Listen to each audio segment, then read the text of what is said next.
नमस्कार दोस्तों, मैं हूं प्रदीप डबास और आज हरियाणा की सियासत में वो ज्वालामुखी फटा जिसकी तपिश सिर्फ सिरसा या ऐलनाबाद तक सीमित नहीं रहने वाली, क्योंकि आज हम बात करेंगे हरियाणा की राजनीति के उस घर की जिसने पूरे हरियाणा को राजनीति की समझ दी, लेकिन अब वही घर अपने ही लोगों की वजह से बिखरता नजर आ रहा है। पूर्व बिजली मंत्री रणजीत सिंह चौटाला अब मैदान में है। उनका हमला है सीधा अपने ही भतीजे अभय सिंह चौटाला पर। उन्होंने पुरानी परतें उधेड़ी, महम कांड की याद दिलाई और यहां तक कह दिया कि उस कांड से हरियाणा की सरकार गिरी थी और केंद्र की भी। अब सवाल उठता है, क्या रणजीत सिंह चौटाला सिर्फ रक्षा कर रहे हैं अपनी प्रतिष्ठा की, या फिर दुष्यंत चौटाला के लिए बिछा रहे हैं नया राजनीतिक रोड मैप?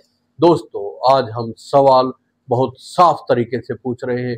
चौटाला परिवार में जो कल तक एकता की बात कर रहे थे, वो आज कीचड़ में पत्थर फेंकने की बात क्यों कर रहे हैं? क्यों रणजीत सिंह चौटाला अभय सिंह चौटाला को तहजीब यानी कि मैनर्स सिखाने की बात कहते हैं? और क्या वाकई महम कांड की गूंज आज भी हरियाणा की सियासत के सिर पर मंडरा रही है? हरियाणा की राजनीति में चौटाला परिवार का वजन इतना बड़ा था कि जिस भी तरफ ये परिवार झुकता था, वहां सत्ता अपने आप खिंची आती थी। पर आज हालात ये है कि वही परिवार एक दूसरे पर कीचड़ उछाल रहा है। रणजीत सिंह, जो कभी उप प्रधानमंत्री चौधरी देवीलाल के बेटे के तौर पर राजनीति के अहम चेहरे माने जाते थे, आज उसी परिवार की उलझनों के उदाहरण बन गए हैं। उन्होंने सिरसा में मीडिया के सामने कहा, मेरा ओपिनियन नहीं था, ये लोगों की सोच थी कि परिवार इकट्ठा होकर रहे। लेकिन ये भी कहा कि परिवार का इकट्ठा होना आसान नहीं है। हमने भी कोशिश की, लेकिन टफ है। सवाल है, कौन नहीं चाहता परिवार का एक होना? क्या ये कहना भर है कि जनभावना परिवार की एकता चाहती है, या फिर जनभावना दरअसल किसी नई राजनीतिक डील की ओर इशारा कर रही है? कहीं ऐसा तो नहीं है कि रणजीत सिंह चौटाला, जो अब खुद को परिवार में सबसे बड़ा बताते हैं, ये दिखाना चाहते हैं कि असल में राय उन्हीं की सबसे ज्यादा मायने रखती है? और अभय सिंह चौटाला का नाम तो जैसे हर बयान में गूंजने लगा है। जब रणजीत सिंह बोले अभय सिंह चौटाला पहले तहजीब सीखे फिर बात करे, तो यह सिर्फ बयान नहीं था, यह सीधा चरित्र पर हमला कहा जा सकता है। अब सवाल यही से शुरू होता है दोस्तों, क्या अभय सिंह चौटाला वाकई उस तहजीब से दूर हो चुके हैं जो चौधरी देवीलाल ने राजनीति में छोड़ रखी थी? और अगर वाकई ऐसा है, तो फिर ये तहजीब सिखाने के लिए रणजीत सिंह जैसे वरिष्ठ नेता को सामने आने की जरूरत क्यों पड़ी? दोस्तों, अब रंग पकड़ रही है वो राजनीति जिसमें परिवार और राजनीतिक प्रतिद्वंदता एक साथ उलझे हुए हैं।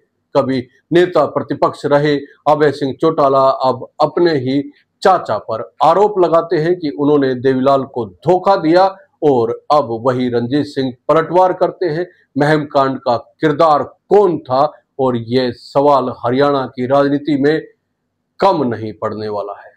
लेकिन पहले आपको याद दिला देते हैं कि महम कांड आखिर था क्या। 1988 का दौर था दोस्तों, जब चौटाला परिवार सत्ता और विरोध दोनों के केंद्र में था।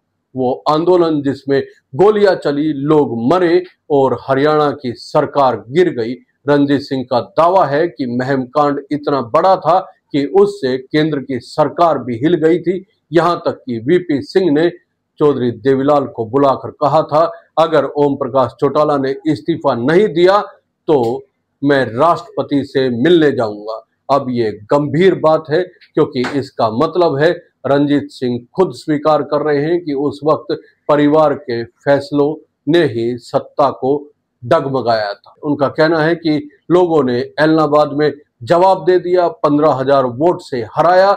अब यहाँ स्पष्ट है कि रणजीत सिंह अब इस लड़ाई को भावनात्मक नहीं, राजनीतिक संकेतों में बदल रहे हैं। अभय सिंह की हार को जनादेश बताकर ये दिखाना चाहते हैं कि जनता अब अभय सिंह की भाषा नहीं, तहजीब की भाषा चाहती है।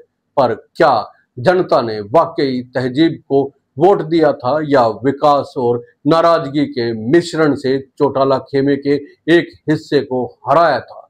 दोस्तों जरा सोचिए, जब एक परिवार जो हरियाणा में राजनीति की धुरी कहा जाता था, अब खुद को नैतिक और तहजीब के पैमाने पर मापने लगे, तो क्या ये परिवार एकजुट हो सकता है? चौधरी देवीलाल जैसे नेता जो कभी अपने विरोधी से भी आदर से पेश आते थे, अगर आज अपने ही घर में ऐसे खुले आरोप सुने तो क्या महसूस करेंगे? रंजीत सिंह कहते हैं कि अभय ने अपने चाचा की कद्र नहीं की, अपने बड़े भाई की इज्जत नहीं की, लेकिन सवाल यहाँ ये है कि चौटाला परिवार में सम्मान और राजनीतिक महत्वाकांक्षाएं आखिर टकराए क्यों? क्या वजह है कि जो परिवार हरियाणा की राजनीति की नींव बना, वह अब प्रदेश की राजनीति के लिए उदाहरण नहीं चेतावनी बन गया है?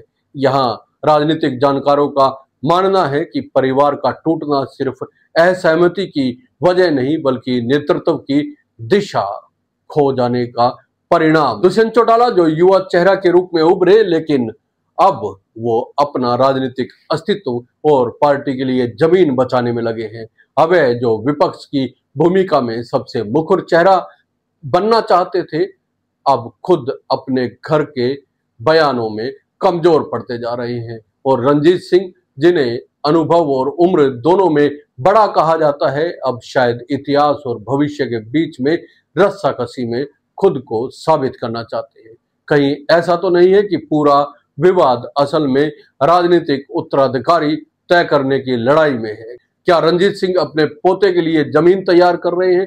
क्या अभय खुद को इस पूरे विवाद में प्रासंगिक बनाए रखना चाहते हैं? और क्या दुष्यंत जो इन सब में फिलहाल चुप हैं, अंदर खाने मुस्कुराकर रह रहे होंगे कि परिवार की लड़ाई से उन्हें सबसे बड़ा फायदा उन्हीं को मिलने वाला है? हालांकि दुष्यंत की ओर से भी परिवार के एक न होने पर लगातार बयान दिए जाते रहे हैं। दोस्तों ये हरियाणा की राजनीति की डीएनए रिपोर्ट है, जहां रिश्तों से बड़ा होता है राजनीतिक समीकरण, और जहां तहजीब की बातें सिर्फ तब होती है जब चुनाव नजदीक आते हैं या राजनीति को उठाना होता है। अब जरा ये बयान ध्यान से सुनिए। रंजीत सिंह कहते हैं कि जो महम कांड हुआ उससे हरियाणा की सरकार और भारत सरकार दोनों चली गई। ये बयान सिर्फ इतिहास नहीं, एक इशारा भी है, संकेत है कि सत्ता खो सकती है जब जनता का भरोसा टूटता है।